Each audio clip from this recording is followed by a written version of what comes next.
Hi guys, how are you? I hope you all are doing well. आप लोगों की पढ़ाई बहुत अच्छी चल रही होगी, तैयारी सब हो चुकी, रिवीजन सब हो चुकी, बस अब तो एक फाइनल टच देने की बात है। सिर्फ एग्जाम में 3 दिन बचे हैं, तो उन 3 दिनों में हमें एक फाइनल टच देना है ताकि हमारी वो जो तैयारी है ना वो और निखर के आ सके और इंप्रूवमेंट हो सके उसके अंदर। सर देखो, हमने रिवीजन अच्छे से कर ली, फिर भी हमें डर लग रहा है, टेंशन हो रही है। टेंशन लगना, डर लगना जायज है, टेंशन भी होगी, डर भी लगेगा, बट आप लोग बिल्कुल मत डरो। आप लोगों ने बहुत अच्छे से मेहनत की है और आपका रिजल्ट वही मेहनत दिखाने वाला है। बिल्कुल टेंशन मत लो, आपका रिजल्ट बहुत अच्छा आने वाला है। आप लोगों ने बहुत दिल लगा के मेहनत करी है, ठीक है ना। सर बहुत थक गए हम लोग, 2-3 महीने से तो लगातार सिर्फ पढ़ाई पढ़ाई चलती जा रही है। मैं बिल्कुल समझ रहा हूँ आप लोगों की बात, आप लोगों ने इतने टाइम से सिर्फ पढ़ाई पढ़ाई करी है, लेकिन ट्रस्ट मी सिर्फ 10 से 15 दिन की बात है। जो बच्चे ए ग्रुप दे रहे हैं उनके लिए 10 दिन की, और जो बच्चे 2 ग्रुप दे रहे हैं उनके लिए 15 दिन, तो 10 से 15 दिन की बात है। बस इन 10-15 दिन और मेहनत कर लो, क्योंकि बच्चे क्या करते हैं, पूरे टाइम तो अच्छे से मेहनत करते रहेंगे, पिछले 2-3 महीने अच्छे से मेहनत करी, बट इन 10 दिनों को ना छोड़ देते हैं, इन 10 दिनों को ढीला छोड़ देते हैं, तो वहां पर क्या होता है, बहुत दिक्कत हो जाती है। ये जो 10 दिन है ना, जो एग्जाम डेज होते हैं, वो बहुत क्रूशियल होते हैं। उसमें जो आप करोगे ना, वो आपको सबसे ज्यादा याद रहेगा एग्जाम में। तो इन एग्जाम डेज का आपको सबसे ज्यादा बेनिफिट उठाना है। तो इन एग्जाम डेज में बिल्कुल ढीले मत पड़ो, बिल्कुल अपने आप को ढीला मत छोड़ो, बिल्कुल मजबूत रहो, बिल्कुल अच्छे से करो इन 10 दिनों में मेहनत, तो आपका डेफिनेटली क्लियर हो जाएगा और इंप्रूवमेंट ही होगी इसके अंदर, ठीक है ना। सर बहुत बच्चे मुझसे बोलते हैं कि सर सीए इंटर के एडवांस अकाउंट्स का सिलेबस इतना ज्यादा है, इतने सारे एएस, लाइक आपको पता है 27 एएस है, उसके अलावा इतने सारे बड़े बड़े चैप्टर भी है, अमालगमेशन, इंटरनल, रिकंस्ट्रक्शन ब्रांचेस वगैरह वगैरह, तो बहुत बड़े बड़े चैप्टर भी है और इतने सारे एएस भी है। तो सर कैसे खत्म होंगे इतने सारे टॉपिक्स इन 2-3 दिनों में? तो आज की वीडियो में मैं आप लोगों के लिए लेके आया हूं एक स्टडी प्लानर, आपके लिए एक रिवीजन प्लानर की बात करेंगे इस वीडियो के अंदर, जिसमें अगर आपने इस प्लानर को यानी कि शेड्यूल को फॉलो किया, तो डेफिनेटली आप एडवांस अकाउंट्स की रिवीजन एक बार नहीं, कम से कम 2 बार खत्म कर पाओगे, और उसके बाद भी आपके पास टाइम बच जाएगा। तो बात करते हैं इस प्लानर की। एडवांस अकाउंट्स के लिए इनकम टैक्स की बात हम बाद में करेंगे, लॉ की बात बाद में करेंगे, अभी सिर्फ आज बात करते हैं किसकी, एडवांस अकाउंट्स की। क्योंकि पहला जो पेपर है ना वो आपका एडवांस अकाउंट्स का है, तो उसमें आपको कम से कम 3-4 दिन देने चाहिए एग्जाम से पहले, क्योंकि वो आपका पहला पेपर है। पहला पेपर ना हमेशा अच्छा जाना चाहिए, क्योंकि उससे क्या होगा, उससे आपका कॉन्फिडेंस लेवल पता चलेगा। अगर आपका पहला पेपर अच्छा चला गया तो आपका कॉन्फिडेंस लेवल हाई होगा, आप बाकी के 2 पेपर अच्छे मूड से जाओगे देने। लेकिन अगर आपका पहला पेपर ही बेकार चला गया तो आपका मन नहीं करेगा बाकी 2 पेपर देने का भी। तो इसीलिए फर्स्ट पेपर को थोड़ा सा एक्स्ट्रा टाइम देंगे, 3-3.5 दिन देंगे, आराम से पढ़ाई करेंगे, तो आराम से इसकी रिवीजन करेंगे कम से कम 2 पारी एग्जाम से पहले, ताकि इसका पेपर आपका अच्छा चला जाए। तो मैं अगर आज की बात करूं 31 अगस्त, तो आज क्या करो, आज अब तक आपने जो भी पढ़ लिया ठीक है, बट अब आप क्या करो, अपना अकाउंट्स उठा लो और अकाउंट्स के कुछ चैप्टर्स बस रात तक थोड़े बहुत खत्म कर दो। तो लाइक 8-8:30 बजे से आप अकाउंट्स को उठा लो, और इन 2-2.5 घंटे में ये छोटे छोटे से 6 एएस खत्म कर दो। AS1, AS4, AS5, AS24, AS25, AS29। Sir ये 6 के 6 एएस ऐसे ही है जिनको करने में 20-25 मिनट लगते हैं, उससे ज्यादा टाइम नहीं लेगा। ठीक, तो इन 6 को रिवाइज करो, इन 6 को अच्छे से खत्म करो, फिर 10:30 से 11 आधे घंटे का एक डिनर लो, और हेल्दी डिनर लो। ऐसा नहीं है कि आप बहुत हैवी या फिर बहुत ऐसे बाहर बाहर का खा रहे हो, चटपटा वगैरह बहुत ज्यादा नहीं। हेल्दी डिनर लो, हेल्दी ब्रेकफास्ट करो, हेल्दी लंच करो, ताकि आपकी तबियत भी अच्छी रहे। इस टाइम पे अगर तबियत खराब हो गई ना, तो आपके एग्जाम्स में बहुत इफेक्ट करने वाला है। तो इसलिए अपने खाने पीने का ध्यान रखो, बहुत अच्छे से हेल्दी हेल्दी चीजें खाओ। डिनर के बाद एक सोने से पहले 1.5 घंटा अपने पूरे दिन की रिवीजन कर दो। जो भी आपने पूरे दिन में पढ़ा, लो पढ़ा, टैक्स पढ़ा, या जो भी अकाउंट्स के 6 एएस पढ़े, इनको एक क्विक रिवीजन दे दो। बहुत ज्यादा टाइम नहीं देना, 1-1.5 घंटे में इनफ है, आप इसकी क्विक रिवीजन दे सकते हो, ठीक है ना। तो 1.5 घंटे में एक क्विक रिवीजन दे दो। फिर उसके बाद एक अच्छी सी स्लीप लो, healthy and tension free sleep लो। तो 12:30 आप सोए, और सुबह 5:45 का अलार्म लगा लो। सर सिर्फ 5 घंटे? बिल्कुल यार, अब तो एग्जाम टाइम है, एग्जाम डेज में इससे ज्यादा सोना नहीं होता, 5 से 6 घंटे सोना इज इनफ, ठीक है ना। यहाँ पर अब 7-7, 8-8, 9-9 घंटे वाले सोने वाला टाइम चला गया। तो आपको सिर्फ क्या करना है, 5 से 6 घंटे का सोने का रखना है, और 6 घंटे बाद का आप अलार्म लगा दो। तो आपने क्या किया, 12:30 बजे सोए और 5:45 पे आपने अलार्म लगा दिया। फिर उसके बाद 6 बजे आप पढ़ने बैठ गए, 5:45 पे उठ के 6 बजे आप पढ़ने बैठ गए। 6 से 10 बिल्कुल फ्रेश माइंड से 4 घंटे आपने लंबी सिटिंग दी, नॉन स्टॉप सिटिंग दी, और अमालगमेशन चैप्टर आप खत्म कर दो, उसके साथ आपका एक AS14 भी खत्म हो जाएगा। सर बस 4 घंटे, अमालगमेशन तो बहुत बड़ा चैप्टर है भाई। अब इस टाइम पे ना आपको पूरा पूरा चैप्टर फिर से नहीं करना, आप ऑलरेडी 2-3 बार इन चैप्टर्स को कर चुके हो। आपको बस अब क्या करना है, इसको एक रिवीजन देनी है, ऊपर ऊपर से गो थ्रू करना है। जो मेन क्वेश्चंस है ना, जो इंपॉर्टेंट क्वेश्चंस आपने रिवाइज करते टाइम मार्क किए होंगे, उन क्वेश्चंस को अच्छे से देखना है, बाकियों को ऊपर ऊपर से रिवाइज करना है। तो 4 घंटे में आप इजिली इसको खत्म कर सकते हो। फिर 10 से 10:15 15 मिनट का एक ब्रेक लो, उसी में आप अपना अच्छा सा हेल्दी सा ब्रेकफास्ट करो, फ्रूट्स वगैरह खाओ, ब्रेकफास्ट लो, ठीक है ना। यही ब्रेक है और यही ब्रेकफास्ट है, इसी में ब्रेक हो गया और ब्रेकफास्ट भी कर लो। तो यहाँ पर लेकिन आप हेल्दी खाना और बिल्कुल मोबाइल मत चलाना। सर हमारी तो हैबिट है, हमारा हमसे खाया नहीं जाता जब तक रील ना चल रही हो, तो वो सब मत करो। रील छोड़ दो, सब कुछ छोड़ दो, फोन वन साइड रखो, सिर्फ खाने पे ध्यान दो और आंखों को आराम दो। ये ब्रेक क्यों है, ताकि आपकी आईज को आराम मिल सके। अगर आपने फोन चलाना शुरू कर दिया ना, तो आईज को आराम नहीं मिलेगा, फिर पढ़ाई में फिर से दिक्कत आएगी। 15 मिनट का ब्रेकफास्ट हो गया, फिर 10-15 से लेके 12 बजे तक 3 AS खत्म कर दो, AS2, AS17 और AS18। ये 3 AS आपके 2 घंटे में आराम से खत्म हो जाएंगे। फिर हम बात करेंगे कि 10-15 मिनट का ब्रेक ले लो, 12:15 से 2:30 बजे 2-2.5 घंटे के बीच में आप एक अपना बड़ा चैप्टर और खत्म कर दो, इंटरनल रिकंस्ट्रक्शन। इंटरनल रिकंस्ट्रक्शन उतना बड़ा चैप्टर नहीं है, तो इसको आप आराम से 2-2.5 घंटे में खत्म कर सकते हो। 2:30 बजे आपका ये खत्म हुआ, 2:30 से 3 आपका लंच ले लो, 2:30 से 3 आप लंच कर लो, हेल्दी लंच करो। मैंने फिर से बोला कि बहुत हैवी लंच नहीं करना, कि खाना खा के मस्त आपको नींद आ रही है, वो सब नहीं करना। हेल्दी लंच लेना है, लाइट लंच लेना है, ताकि आपको भूख रहे और आप मतलब आप सो ना जाओ, एनर्जेटिक रहो, ठीक है ना। फिर 3 से 5 2 घंटे का एक और स्लॉट पढ़ाई करो, जिसमें आप 3 AS खत्म कर दो, AS10, AS13 और AS12। ये 3 AS आपके आराम से 2 घंटे में खत्म हो जाएंगे। 10-15 मिनट बाद 5:15 से लेके 7 बजे तक फिर ऑलमोस्ट 2 घंटे बायबैक शुरू करो, बायबैक को खत्म करो। बायबैक में मेन जो वो 3 टेस्ट होते हैं, उन टेस्ट को अच्छे से पढ़ो, उसके अलावा इसकी जर्नल एंट्रीज वगैरह को अच्छे से रिवाइज कर लो। 7 बजे ये खत्म हो गया, फिर से 5-10 मिनट का ब्रेक लेके 7:15 से लेके 9 बजे तक फिर से आप 3 AS खत्म कर सकते हो, AS9, AS11 और AS7। ये 3 AS आपके आराम से खत्म हो जाएंगे इन 2 घंटे के अंदर। फिर 9 से 10, हालांकि सर मैंने 1 घंटे का टाइम डाल दिया क्योंकि आपने पूरे दिन से पढ़ाई की है, तो आप साथ में डिनर कर लो, थोड़ा सा अपने आप को रिलैक्स भी दे दो, हल्का सा 10-15 मिनट लेट जाओ, आधा घंटा लेट जाओ, लेकिन बहुत ज्यादा लंबा ब्रेक नहीं लेना। 1 घंटा इनफ है, जिसमें से आधा घंटा आपका डिनर हो गया, आधा घंटा आपने अपना रिलैक्स कर लिया। लेकिन मैं फिर से वही बोलूंगा, इस ब्रेक में आपको फोन नहीं चलाना, रील्स वगैरह नहीं देखनी, क्योंकि आपको अपनी आईज को आराम देना है, आपको अपनी आईज को आराम देना है। आईज क्लोज करो, जस्ट अपने कोई रिवीजन वीडियो चला लो या थोड़े बहुत हल्के फुल्के कोई गाने सुन लो, भजन सुन लो, लेकिन अपनी आईज को रिलैक्स देना, अपनी आईज पे प्रेशर मत डालना। फिर 10 से 12 2 घंटे आपने जो भी पूरे दिन में पढ़ा, लाइक ये सारे के सारे टॉपिक्स एक क्विक रिवीजन दे दो, ऊपर ऊपर से सारा गो थ्रू कर दो कि आपने क्या क्या कवर किया, हर एक में क्या क्या टॉपिक्स थे। स्टिकी नोट्स का यूज करो, हर टॉपिक पे चिपका दो, ताकि आप जब रिवाइज कर रहे हो तो आपका स्पेशली उन टॉपिक्स पे ध्यान चला जाए, ठीक। तो इससे आपका एक प्रोडक्टिव दिन खत्म हो जाएगा, आपने बहुत अच्छे से कंटेंट कवर कर लिया, अकाउंट्स का 3 बड़े चैप्टर और काफी सारे AS आपके कवर हो गए। फिर से आपको 12 बजे फिर सो जाना है, और अगले दिन फिर वही 5:45 का आपको अलार्म लगा लेना है, 5:45 पे आपको वापस उठ जाना है। 5:45 पे उठ के 6 बजे से 10 बजे तक फिर से 4 घंटे का स्लॉट लो, कंसोलिडेशन करो। कंसोलिडेशन एक बड़ा चैप्टर है, अच्छा हैवी चैप्टर है, तो सुबह फ्रेश माइंड से पढ़ोगे तो बहुत अच्छे से कवर हो जाएगा। अगेन इसको करने में भी आपको 4 घंटे लग जाएंगे। सर ये भी बड़ा चैप्टर है, बड़ा चैप्टर है, बट आपको पूरा, फिर से वही बात है कि आपको पूरा पूरा रिवाइज नहीं करना, गो थ्रू करना है और इंपॉर्टेंट क्वेश्चंस को देखना है, ठीक है ना। तो 4 घंटे में कंसोलिडेशन खत्म करो। 10 से 10:15 आपका ब्रेकफास्ट रहेगा, ब्रेकफास्ट करो।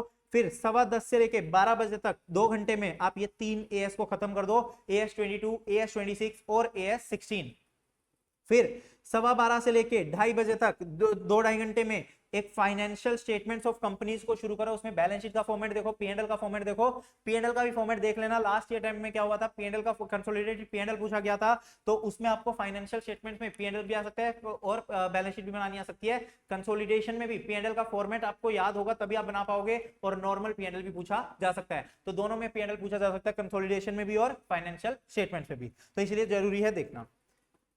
2:30 से 3 वही आधे घंटे का आप लंच लो। लंच के बाद 3 से 5 एक अच्छा चैप्टर उठा लो, कैश फ्लो स्टेटमेंट। इसी के साथ आपका एक AS कवर हो जाएगा, अकाउंटिंग स्टैंडर्ड 3, ठीक। तो कैश फ्लो स्टेटमेंट कवर कर लो। फिर 5:15 से लेके 8 बजे तक ऑलमोस्ट 3 घंटे का स्लॉट दो, और उसमें आप अपने इंपॉर्टेंट 5 AS खत्म कर लो, AS19, AS20, 28, 15 और 7। इन 5 AS को खत्म कर दो, बहुत आराम से आपका खत्म हो जाएगा। फिर उसके बाद बात करें 8:15 से लेके 10 बजे तक फिर से 2 घंटे का टाइम दो और ब्रांच अकाउंटिंग को खत्म करो। सर ब्रांच अकाउंट तो बहुत बड़ा चैप्टर है, 2 घंटे में नहीं होगा, हो जाएगा। थोड़े से इंपॉर्टेंट क्वेश्चंस देखो, थोड़ा सा गो थ्रू करो, लगे तो आधा घंटा और एक्सटेंड कर देना, 10 से 10:30 ले लेना, बट ट्राई करो कि 2-2.5 घंटे में आपका ब्रांच खत्म हो जाए। 10 से 10:30 हेल्दी सा डिनर लो और 10:30 से 12 क्विक रिवीजन दे दो पूरे दिन की, जो आपने पूरे दिन में किया, और अगर बाय चांस थोड़ा सा ब्रांच बच जाता है तो यहां पर आप उसको कवर कर सकते हो। तो इस तरीके से आपका पूरा अकाउंट्स का सिलेबस देख रहे हो, पूरा अकाउंट्स का सिलेबस 2 दिन में कवर हो गया, सारे के सारे एएस कवर हो गए, सारे के सारे चैप्टर्स कवर हो गए, आपका कुछ भी अकाउंट्स में नहीं बचा। आपने 2 दिन में पूरा अकाउंट्स का सिलेबस कवर कर लिया। अभी भी आपके पास 3 तारीख बची है, तो सर 3 तारीख को क्या करना है, 3 तारीख को हमें वो सारे टॉपिक को रिवाइज करना है जो आपको लगते हैं कि और रिवीजन देने की जरूरत है। सर मैं जब रिवाइज कर रहा था ना तो मुझे अमालगमेशन में थोड़ा सा डाउट लगा, तो कोई बात नहीं, आप 3 तारीख को अमालगमेशन रिवाइज कर लो। या फिर सर जब मैं रिवाइज कर रहा था मुझे लगा कंसोलिडेशन में दिक्कत आ रही है, तो कंसोलिडेशन रिवाइज करेंगे, और वो टॉपिक्स रिवाइज करेंगे जो इंपॉर्टेंट है एग्जाम्स के लिए, मतलब जो एग्जाम में ज्यादा पूछे जाते हैं ना, उन टॉपिक्स को आप क्या करो, रिवाइज करो। थोड़े से कम इंपॉर्टेंट टॉपिक्स को हम छोड़ सकते हैं, बाकी सारे टॉपिक्स को हम अच्छे से रिवाइज कर लेंगे। तो सर 3 तारीख को जैसे ही हम उठे तो उठ के हमने क्या किया, वही 12 से 6 आप सोए, 6 बजे आप उठे और 6 बजे आपने उठ के पढ़ाई शुरू करी। 4 घंटे का पहला स्लॉट, तो सुबह उठते ही आपने एक तो अमालगमेशन चैप्टर रिवाइज कर लिया AS14, उसके साथ साथ AS3, AS17, AS18 और AS25, इन चारों AS को कवर कर लिया। तो सर अब 4 घंटे में आप और ज्यादा कर पाओगे। पहले आपने 4 घंटे में सिर्फ अमालगमेशन कवर किया था, बट अब 4 घंटे में अमालगमेशन के साथ ये 4 AS भी आराम से कवर हो जाएंगे, क्योंकि आपने जस्ट रिवीजन किया 2 दिन पहले ही, तो आपको और कम टाइम लगेगा, रिवाइज करते रहेंगे। 10 से 10:15 बजे 15 मिनट का एक हेल्दी ब्रेकफास्ट लो, फिर 10:15 से 2 बजे 12 बजे तक 4 घंटे में आपको ये 4 एएस रिवाइज करने हैं, 2, 10, 13 और 16। बहुत इंपॉर्टेंट एएस है, पेपर में आने वाले हैं। 12:15 से लेकर 2:30 बजे तक अपना कंसोलिडेटेड फाइनेंशियल स्टेटमेंट को खत्म करो, 2 घंटे में आराम से ये चैप्टर खत्म हो जाएगा।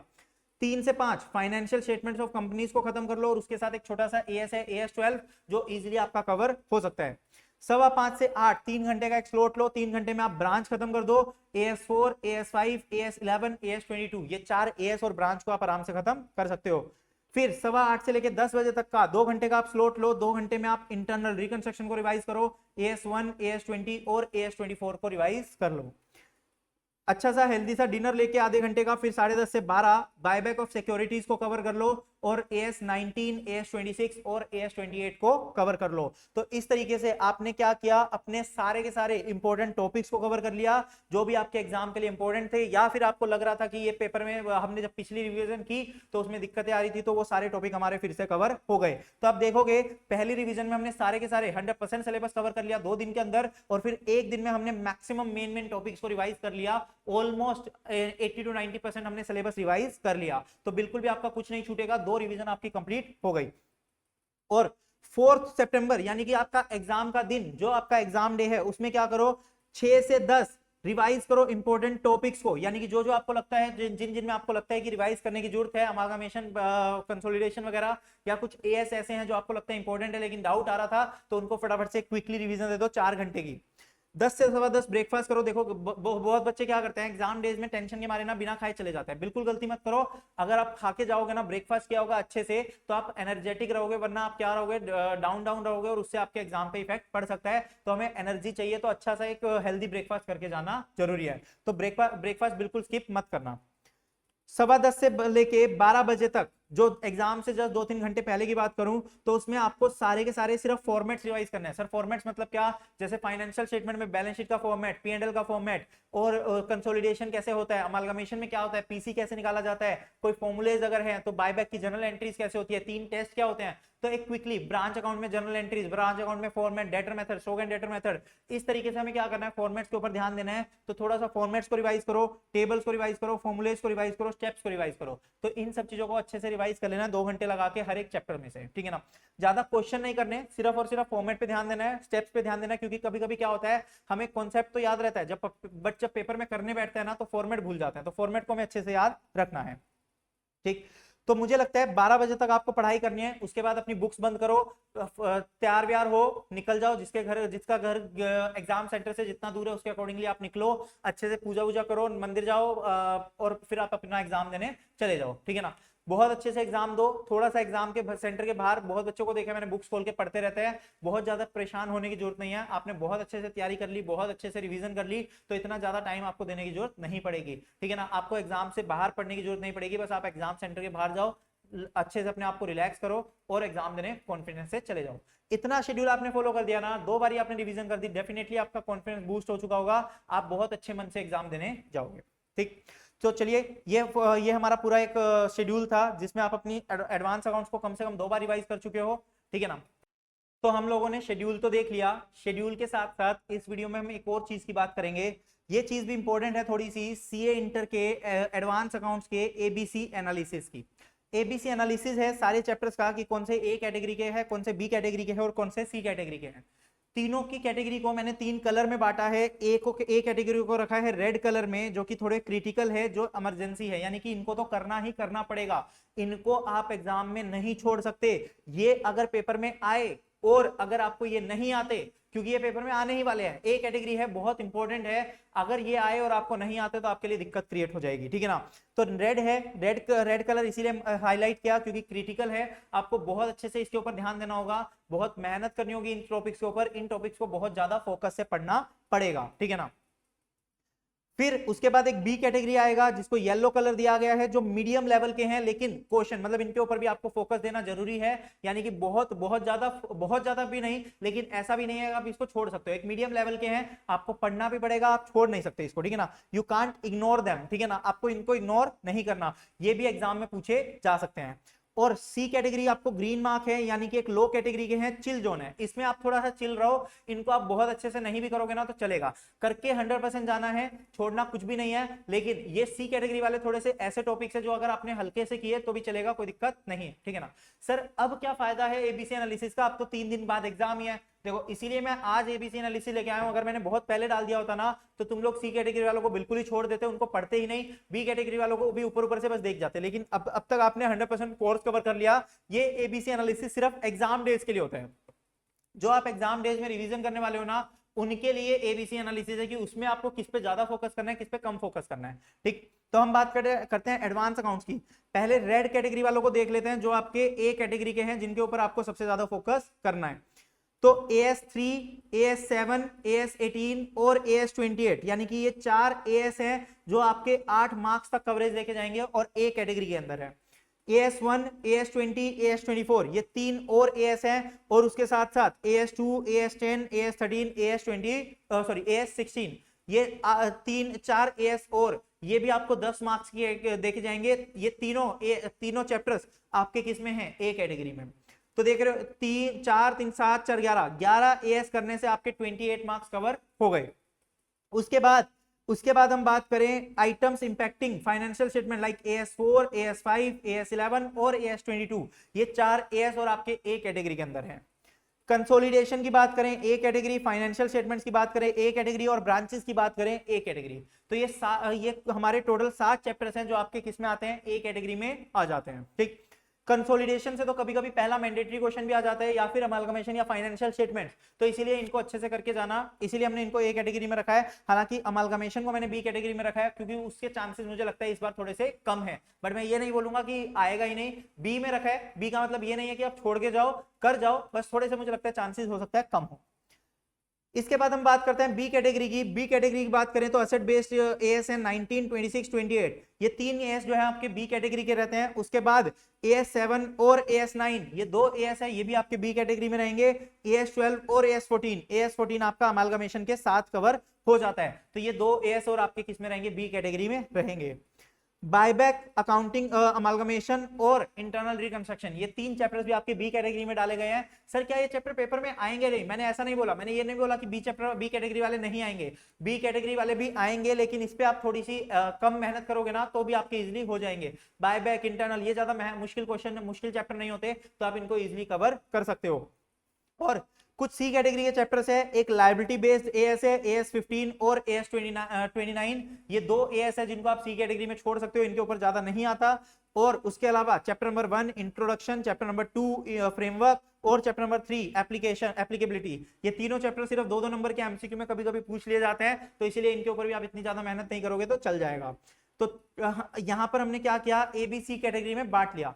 अगर मैं बात करूं इन सारे चैप्टर्स की, तो इन सब चैप्टर्स के अंदर आप देखोगे टोटल ए कैटेगरी अप्रोक्स 68 से लेके 70 मार्क्स के आसपास का आएगा, टोटल बी कैटेगरी में 30 टू 34 मार्क्स के आसपास रहेगा, और टोटल सी कैटेगरी में 10 से 12 नंबर का आपका रहेगा। तो इस तरीके से आपका टोटल पेपर बन गया। इन सबका टोटल आप करोगे तो 114। सर क्या बात कर रहे हो, हमारा एग्जाम तो 100 नंबर का है, तो आपको पता है एक क्वेश्चन 14 नंबर का चॉइस में भी आता है, तो उस 14 नंबर को इंक्लूड करके हमने 114 मार्क्स को हमने तीनों कैटेगरीज में बांटा है, ठीक है ना। तो ये एबीसी कैटेगरी हम अपने पास एक्सपीरियंस या कुछ पास एग्जाम पेपर्स को देखते हुए एक एस्टिमेट लगाते हैं। कोई पत्थर की लकीर नहीं है कि सर इसी से आएगा, हो सकता है कि कोई सी कैटेगरी वाले चैप्टर से थोड़ा सा ज्यादा आ जाए, कोई बी कैटेगरी वाला ज्यादा आ जाए, ए वाला आए ना, बट ये एक एस्टिमेशन है, उम्मीद करते हैं कि इसी से आएगा, बट आपको छोड़ के फिर भी कुछ भी नहीं जाना। चलिए guys, all the very best, thank you. कुछ भी डाउट होगा, कुछ भी दिक्कत होगी, आप मुझे पिंग कर सकते हो, कॉल कर सकते हो, I am always there for you guys. Okay, bye bye, all the very best.